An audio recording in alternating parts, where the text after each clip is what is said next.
Hello everyone, welcome once again to the next maths class, and today we are going to discuss some more things about the prime numbers. So first of all, let us revise what we did in the previous video. What are prime numbers?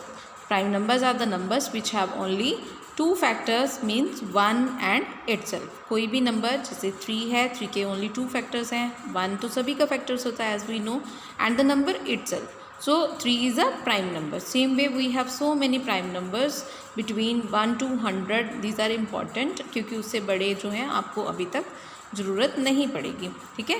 So next is composite numbers. Numbers which have more than two factors. ठीक है. कोई भी ऐसा number जिसके 2 से ज़्यादा factors हों, यानी 1 एंड इटसेल्फ तो होगा ही, उसके अलावा भी कोई फैक्टर हो तो that are called as composite numbers. Now coming to the next, what are twin primes? Okay. तो two prime numbers with difference of 2 are called twin prime numbers. अब जैसे मैंने यहाँ पर कहा कि एक 3 प्राइम नंबर है, 5 है, 7 है, 11 है, 13 है, 17 है, तो 3 एंड 5 को अगर हम 2 प्राइम नंबर्स को ले लें, ठीक है, और इनको सब्ट्रैक्ट करके देखें तो इनके बीच में जो डिफरेंस है वो 2 है. सेम वे हमने यहाँ पर 5 एंड 7 का एग्जांपल, तो 5 एंड 7 को भी सब्ट्रैक्ट करेंगे तो डिफरेंस आएगा 2. तो ऐसे प्राइम नंबर्स, मतलब जिनके बीच में सिर्फ एक ही नंबर आ रहा है कंपोजिट नंबर, और उन दोनों नंबर्स को अगर हम सब्ट्रैक्ट करें तो 2 आए, तो ऐसे प्राइम नंबर्स को हम क्या कहते हैं? Twin prime numbers. तो ऐसे और पेयर कौन कौन से हैं? देखो, 3 and 5, 11 and 13, here we have 17 and 19, इसी तरह से 41 एंड 43. तो ये सब क्या है? ट्विन प्राइम नंबर्स, क्योंकि इनके बीच में जो डिफरेंस है वो 2 का है. नेक्स्ट इज को प्राइम नंबर्स. को प्राइम नंबर्स क्या होते हैं? The numbers with only 1 as a common factor. जैसे हमने प्रीवियस वीडियो में एक एग्जांपल लिया था 18 एंड 15 का. तो 18 एंड 15 का कॉमन फैक्टर क्या था? एक तो 1 तो था ही, और उसके अलावा 3 था. ठीक है. तो वो उनके बीच में 3 जो है कॉमन फैक्टर था. लेकिन कुछ ऐसे नंबर्स के पेयर भी होते हैं जिनके बीच में ओनली 1 ही फैक्टर होगा जो कॉमन होगा, अदरवाइज उसके अलावा कोई भी फैक्टर कॉमन नहीं होगा. जैसे यहाँ पर एक पेयर लिया हमने 4 एंड 5. तो 4 के फैक्टर्स क्या हैं? 1, 2 एंड 4. 5 के फैक्टर्स क्या हैं? 1 एंड 5. तो देखो इनके बीच में कॉमन कुछ भी नहीं है, सिर्फ 1 है. तो 4 एंड 5 क्या होंगे? को प्राइम नंबर होंगे. ठीक है. इसी तरह से 5 एंड 11, आप 5 के फैक्टर्स लिखिए, आप 11 के फैक्टर्स लिखिए. So this type of questions we will also do in the exercise means activity 2. Next is prime factorization. Prime, जैसा कि नेम से ही पता चल रहा है, फैक्टराइजेशन करना, but in terms of prime numbers. So let us take an example to try to understand more clearly. So find the factors of 40. तो अगर मैंने आपको डायरेक्टली ओनली पूछा कि हमें 40 के फैक्टर्स फाइंड आउट करने हैं, so what you will do? You will find the factors of 40. Means 40 किस किस से डिवाइड होता है? 1, 2, 4, 8, 10, 20 and 40. These are the factors of 40. Now if the question is find the prime factorization of 40. आप क्या करोगे? आप प्राइम फैक्टराइजेशन क्या होगी 40 की? 40 को हमें प्राइम नंबर्स की फॉर्म में लिखना है. 2 multiply bye 2 multiply bye 2 multiply bye 5. अब यहाँ देखो, इस फैक्टराइजेशन में तो कंपोजिट नंबर से 4 कंपोजिट है, 8 कंपोजिट है, 10 कंपोजिट है, 20 कंपोजिट है, 40 कंपोजिट है. बट क्या इस प्राइम फैक्टराइजेशन में आपको कहीं भी कोई कंपोजिट नंबर नज़र आ रहा है? नहीं आएगा. 2 is a prime number, again 5 is a prime number. तो ये 2 और 5 की टर्म्स में इसको हमने प्रोडक्ट की फॉर्म में लिख दिया. तो डेफिनेशन क्या बनेगी?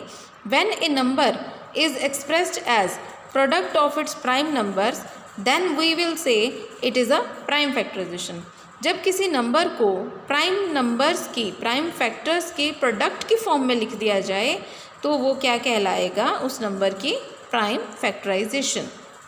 Now there are 2 methods of finding the prime factorization of the numbers. So first is factor tree method.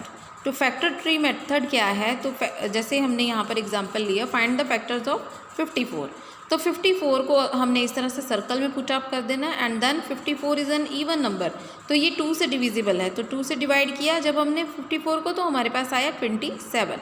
जिस नंबर से डिवाइड किया है उसको इस तरफ लिखना है, यानी लेफ़्ट साइड पे, और जो नंबर डिवाइड करके बचेगा, यानी अगर हम 54 को 2 से डिवाइड करें तो कैसे पता चला 54 2 से डिविजिबल है? क्योंकि ये इवन नंबर है, और इवन नंबर जो है 2 से डिविजिबल होते हैं. So now we have 27. 27 को जब मैं 27 किस नंबर से डिविजिबल है? It is divisible by 3. तो 3 से डिवाइड किया है तो यहाँ पे हमारे पास बचा 9. 9 को फिर से हमने सर्कल में लिखा और इसको जब हमने 3 से डिवाइड किया तो फिर से हमारे पास आया 3। अब देखो इस 2 को हम कैरी करके नीचे लेके आए हैं, इसी तरह से ये 3 यहाँ पे आ गया और 9 को हमने डिवाइड किया 3 से। अब देखो फर्दर कोई नंबर डिवाइड हो सकता है? नहीं हो सकता, क्योंकि 2 भी प्राइम है 3 भी प्राइम है, ठीक है। ये तो सभी 3 ही हैं, तो बार बार मुझे बताना नहीं पड़ रहा आपको कि 2 भी प्राइम है और 3 भी प्राइम है। अब सभी नंबर प्राइम है हो गए हैं, ठीक है। तो 54 को हम कैसे लिखेंगे? 54 is equal to 2 multiply by 3 multiply by 3 multiply by 3। So this is the prime factorization of 54. Now second method is short division method, जो easy भी है। हमें इस तरह से ये साइन बनाना है, ठीक है। 50 जो गिवन नंबर है उसको ऐसे लिख लेना है इधर 54, राइट। जैसे मैंने यहाँ पर ये ऐसे बनाया, यहाँ पर लिखा 54। अब 54 किस नंबर से डिवाइड होता है? क्योंकि ये एक इवन नंबर है तो ये 2 से डिविजिबल होगा। नेक्स्ट चलेंगे 27 अब एक ऑड नंबर है तो हमें चेक करना पड़ेगा कि ये किस नंबर से है। And I already sent you the video in the group, क्या नाम था? डिविजिबिलिटी रूल्स, है ना। तो जिन बच्चों ने वो वीडियो केयरफुली देखा है उनको दिक्कत नहीं आएगी कि 27 किस नंबर से डिवाइड होगा। हमें डिजिट्स को सम करना है, 9 आएगा। 9 जो है 3 से डिवाइड होता है तो ये 3 से डिवाइड होगा। तो इस तरह से हम डिवीज़न करते जाएंगे। 3 से डिवाइड किया 27 को तो 9 आया। अगेन 9 इज़ डिविजिबल बाय 3 से डिवाइड किया तो फिर से 3 आया। 3 तो अब सिर्फ अपने ही नंबर से डिवाइड होगा तो 1 आएगा। हमें कब तक डिवीज़न करनी है? जब तक 1 नहीं आ जाता। Now we can represent 54 as 2 multiplied by 3 multiplied by 3 multiplied by 3. So this is the prime factorization of 54. So in this way you can do your questions given in the activity 2. For now, thank you. Have a nice day.